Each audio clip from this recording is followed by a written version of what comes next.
Bonjour à tous et bienvenue dans cette deuxième partie de la vidéo sur la mise au point. Aujourd'hui, on va compléter la première partie.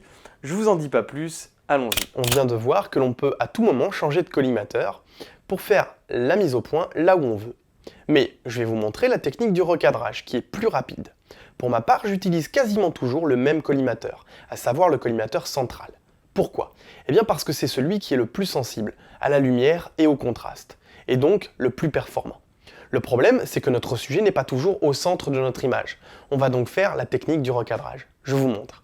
Imaginons que je veux faire ma photo avec ce cadrage et que je veuille faire ma mise au point sur ce premier objet.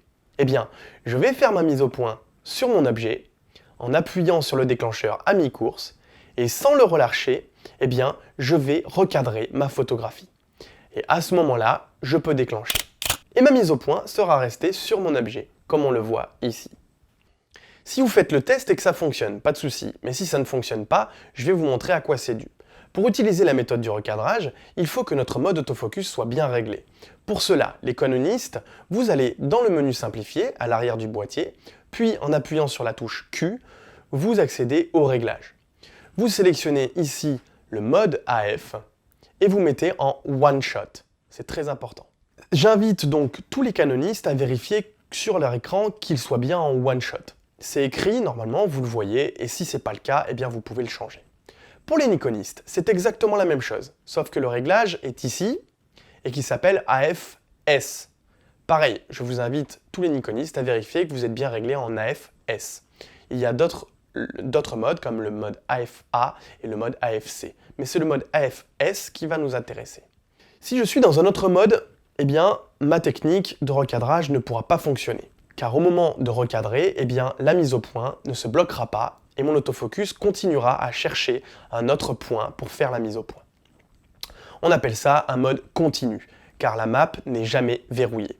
Il y a simplement deux choses à contrôler pour vous et à retenir. Première chose, on se met sur un mode de zone AF sélectif, le mode manuel pour Canon. Et deuxième chose, on se met en AF-S pour les nikonistes ou One Shot pour les canonistes. On verra que cette technique n'est pas forcément toujours la meilleure et qu'elle a quand même quelques inconvénients, notamment lorsqu'on se trouve à très grande ouverture. Bon, on ne rentre pas trop dans les détails. Appliquez-la dans un premier temps car elle vous donnera de très bons résultats et elle va vous permettre aussi de comprendre bien la notion de mise au point et les phénomènes qui s'y prêtent. On va voir maintenant comment être sûr que votre appareil fait bien la map, la mise au point. Pour ça, deux astuces. On a vu tout à l'heure que le collimateur s'allume en rouge au moment de la mise au point. Mais il existe deux autres signes qui annoncent que la map a bien été faite. Le premier, c'est que lorsque vous déclenchez à mi-course, eh bien, vous faites votre mise au point et vous entendez un petit bip.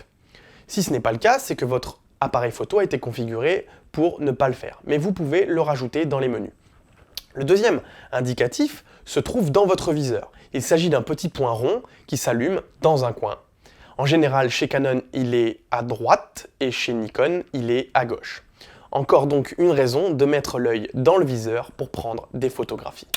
Dans certains cas, l'appareil photo ne pourra jamais faire la mise au point. Si vous faites l'expérience avec moi, vous allez comprendre où je veux en venir.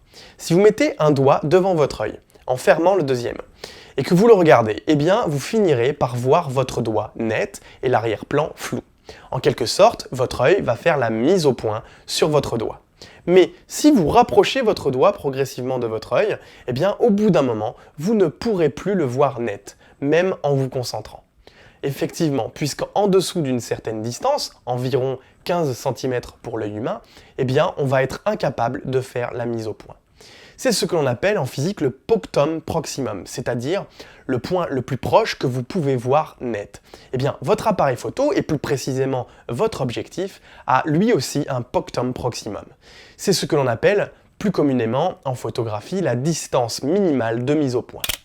Cette distance, vous pouvez la connaître facilement, puisqu'en général, elle est marquée sur votre optique. Soit de cette manière, soit en vous indiquant une plage de mise au point, comme ça par exemple. Et dans ce cas, c'est le premier chiffre qui va nous intéresser. Et si ce n'est pas marqué sur votre optique, eh bien, c'est que vous avez certainement une fenêtre de mise au point sur votre optique. Dans ce cas, c'est le chiffre ici qui compte. Dernière astuce, si vous avez besoin de faire une mise au point très précise, comme en macrophotographie par exemple, ou lorsque vous photographiez un objet. On va utiliser la mise au point manuelle. Comme ça nous permettra de voir cet aspect-là de la photo. Pour cela, on va débrayer notre autofocus en nous mettant sur MF, Manual Focus, sur l'objectif ou sur le boîtier si vous avez un expert. Puis, l'astuce consiste à utiliser le Live View. Et oui, une fois n'est pas coutume. Puis, vous zoomez à l'intérieur de votre image sur l'objet à photographier de cette façon, grâce au petit plus. Et ensuite, rien de plus simple, vous tournez votre bague de mise au point sur votre objectif jusqu'à ce que l'objet soit net. Je déclenche et je suis sûr que ma map est parfaite.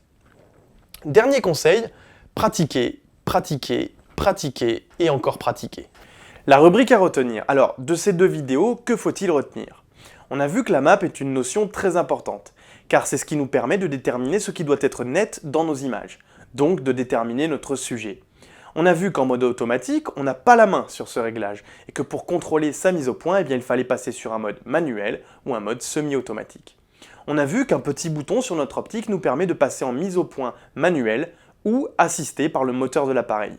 On a vu également le mode de zone AF sélectif qui permet d'avoir un seul collimateur actif et qu'on pouvait privilégier le collimateur central. On a vu également que pour faire la map sur un objet, on devait viser l'objet en question avec le collimateur actif et appuyer à mi-course sur notre déclencheur. On a vu comment changer de collimateur et comment revenir automatiquement sur le collimateur central. On a également parlé de la technique du recadrage qui permet de faire la mise au point n'importe où dans votre image avec le collimateur central. Et on a vu que notre appareil nous donne des indications lorsque la map est effectuée. Le petit bip, le petit rond dans le viseur et l'illumination du collimateur. Et enfin, on a introduit la notion de distance minimale de mise au point. Pas mal. Et voilà, c'est terminé pour ce 6e épisode de Brut de Capteur. J'étais très heureux de partager avec vous. Je vous dis à la semaine prochaine et n'oubliez pas, partageons. Si ça t'a pas suffi, tu peux retrouver les épisodes précédents et aussi t'abonner.